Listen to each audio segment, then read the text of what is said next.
အားလုံးပဲမင်္ဂလာပါကျွန်တော်ဒီနေ့ပြောမယ့်အကြောင်းကတော့ကျွန်တော်တို့ဒါ Raffo အနေနဲ့ Manchester United အသင်းမှာပေါ့နော်ဆက်ရှိနေပြီးတော့ဒီ Gold Raffo မှာပဲတောက်ပတဲ့ခြေစွမ်းတွေကိုပြသသွားမယ်လို့ခံမှန်းပြောဆိုလိုက်တဲ့ဒါ Man U အသင်းရဲ့ကစားသမားဟောင်း West Brown နဲ့ပတ်သက်တဲ့အကြောင်းအရာလေးဖြစ်ပါတယ်ဒါကတော့ Man U အသင်းရဲ့ဒါကစားသမားဟောင်းဖြစ်တဲ့ West Brown ကတော့ Raffo နဲ့ပတ်သက်ပြီးဗာပြောလိုက်လဲဆိုတော့ဒါ Raffo ကပေါ့နော်ဒါအသက်28နှစ်ရွယ်ရှိပြီဘာသာသုံးကစားနိုင်တဲ့ကစားသမားလို့ပြောရင်လည်းမမှားဘူးပြီးတော့Raffo က2025ခုနှစ်တုန်းကတော့ဒါပွဲထွက်လူစင်းအင်းတွေမှာချက်လက်ခံခဲ့ရပြီးတော့ဒါ Aston Villa တို့ Barcelona တင်းတို့မှာအငှားသွားရောက်ကစားတယ်ပြီးတော့ခြေစွမ်းကောင်းတွေပြသခဲ့တယ်ပြီးတော့ Barcelona အသင်းနဲ့ Raffo တို့ကဒီနေရာဒီမှာအပိသက်စာချုပ်ချုပ်ဆိုဖို့ဒါယူရခဲ့ပေမဲ့လည်းကျွန်တော်ဒါစပိန်ချန်ပီယံဘာစီလိုနာအသင်းကပေါ့နော်ဒါပေါင်တန်း40တန်းကြီးဖြတ်ထားတဲ့ Raffo ရဲ့စာချုပ်ကိုပေးချေလိုခြင်းမရှိဘူးဒါဟိုမှပဲကျွန်တော်ကဒါအန်တိုနီဂေါ်ဒန်ကိုပေါင်တန်း80နဲ့စာချုပ်ချုပ်ခဲ့တဲ့အတွက်ကြောင့်ပဲခုဒါ Raffo ကတော့ဒါမန်ယူအသင်းရဲ့စာချုပ်တွေမှာဆက်လက်ကြံရှိပြီးတော့အနာဂတ်ကဘယ်သွားမလဲဆိုတဲ့မြည်ရအခြေအနေကို Raffo ရောက်နေတယ်ဒီတော့ဒီအသက်ကျွန်တော်တို့ပြောမယ်ဆိုတော့10 နှစ်ရှိပြီ Raffo အနေနဲ့ပြီးခဲ့တဲ့ရာသီကဘာစီလိုနာမှာပြသခဲ့တဲ့ခြေသွမ်းနဲ့ဒီနေရာဒီကဘာဖလားမှာသူပြသခဲ့တဲ့ခြေသွမ်းရဆိုရင်ကောင်းမွန်တဲ့ခြေသွမ်းတစ်ခုမှရှိလို့ပြောလို့ရတယ်ဘာလို့လဲဆိုတော့ဒီကဘာဖလားမှာလည်းကိုတကိုသွင်းနဲ့တကို system လုပ်ပေးခဲ့တယ်ပြီးတော့ဒီလိုမျိုးခြေသွမ်းတွေပြသနိုင်ကြောင်း Man U အသင်းအတွက်အရေးပါတဲ့အားဖြည့်မှုတစ်ခုဖြစ်လာမယ်လို့လည်းသူကဒါပြောကြားရတယ်ပေါ့နော်ပြီးတော့ဒီ Carrick ကလည်းတဲ့သူ့ကိုပြန်ပြီးတော့လက်ခံကြိုဆိုလိမ့်မယ်လို့လည်းသူကမျှော်လင့်တယ်လို့လည်းပြောရတယ်ဒါ Man U အသင်းရဲ့ကျွန်တော်တို့ဒါ icon ဖြစ်တဲ့ Brown ကတော့ဒီနီးပြအာမိုတွေနဲ့အဆင်မပြေဖြစ်ခဲ့တဲ့ Raffo နဲ့အသင်းကြားကအဆင်ပြေမှုတွေပေါ့နော်ပြန်လည်ပြီးတော့စေတညှိနှိုင်းလိုက်မယ်လို့သူယုံကြည်နေတယ် Brown ကဒါ live football ticket အတွက်ပေါ့နော်ဒါ Sunsport နဲ့ interview တစ်ခုမှာပြောခဲ့လဲဆိုတော့မာကယ်ကာရက်ကသူ့ကိုပြန်ရမယ်ဆိုသဘောကျမှသိကြတယ်တဲ့ဘာလို့လဲဆိုတော့ဒါသူ့အတွက်နောက်ထပ်ရွေးချယ်တာတစ်ခုတိုးလာမှလည်းဖြစ်တယ်ပြီးတော့ရာသီတက်မှာ Raffo သာပါဝင်လာနိုင်မယ်ဆိုရင်အသင်းအတွက်အများကြီးကိုသူတို့ဒါအထောက်အကူဖြစ်စေတယ်တဲ့ဘာတွေဆက်ဖြစ်မလဲဆိုတာမရေရာသေးပေမဲ့လည်းမာကယ်တယောက်ရဲ့သဘောဆန္ဒအတိုင်းဆိုရင်တော့တေချာဘောက်ကိုပြန်လာမှာပါတဲ့Raffo အနေနဲ့လည်းဘာစီလိုနာမှာဆက်ရှိနေခြင်းစေခဲ့တယ်တဲ့ဒါပေမဲ့လည်းသူကတခြားလမ်းကြောင်းကိုရွေးချယ်သွားတယ်ဆိုတော့တခြားဘာရွေးချယ်တရားလဲရှိလဲဆိုတာတော့မပြောတတ်ဘူးတဲ့ကျွန်တော်တို့တော့သူ့ဒါအချိန်တစ်ခုပေးအောင်လို့ဆိုတော့ပြောခဲ့တယ်ပြီးတော့ဘောလုံးလောကမှာတဲ့လူတွေဆောင်ရွက်ကြတယ်ပြီးတော့ဒါပြန်လည်ပြည်လေသွားကြတာတွေအားတဲ့အမြဲရှိတဲ့ပဲတဲ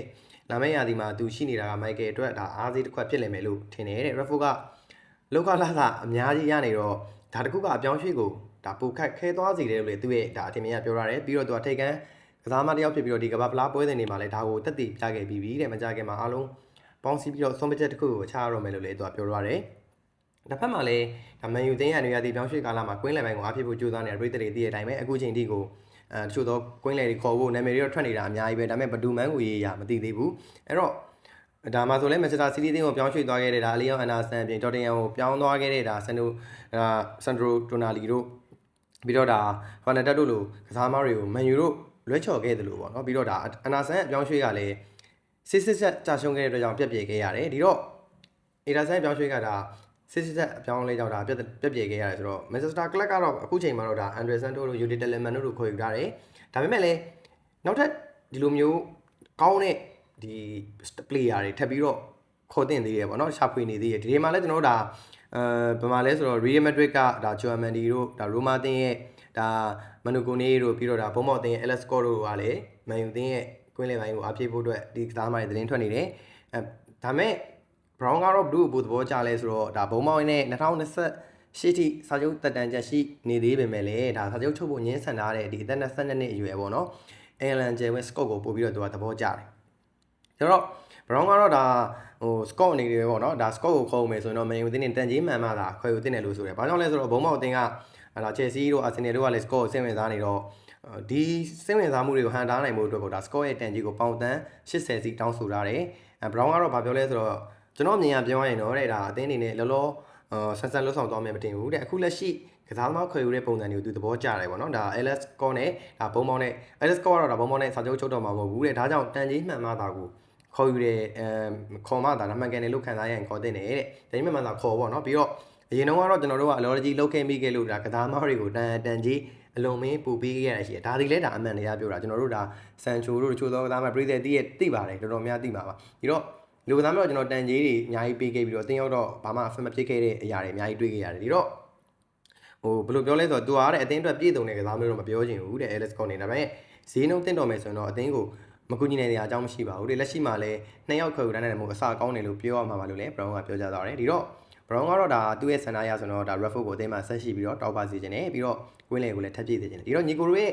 အမြင်ကရောဘယ်လိုအမြင်တွေရှိလဲ Raffle ကိုအသင်းမှာဆက်ပြီးတရှိပြီးတော့Old Trafford မှာပဲဆက်ပြီးတော့ဒါမန်ယူအသင်းနဲ့တူဟို try ပွဲတွေဝင်သေးခြင်းလားသူ့ရဲ့ပုံစံရဆိုတော့ရွေးချယ်တဲ့နောက်ပြီးဆုံးမရှိရင်တော့မန်ယူအသင်းမှာပဲပြန်ပြီးရှိသွားလိမ့်မယ်လို့ကျွန်တော်ထင်တယ်เนาะ current အနေနဲ့လက်မခံစရာအကြောင်းမရှိဘူးလို့လည်းကျွန်တော်ထင်တယ်လက်ခံလိမ့်မယ်လို့လည်းကျွန်တော်မျှော်လင့်နေပါเนาะဒီတော့ညီကိုတို့ရဲ့မြင်အောင်ဘယ်လိုရှိလဲပြောပြခဲ့လို့ရတယ်နောက်ထပ်ကွင်းလန်ပိုင်းကိုဘလူးတွေရောက်စေခြင်းလည်းအသင်းပေါ့เนาะဒါတွေကိုလည်း comment ပေးခဲ့လို့ရပါတယ်ရရှိပေးခဲ့တဲ့တယောက်ချင်းစီတိုင်းကိုကျေးဇူးအများကြီးတင်ပါတယ်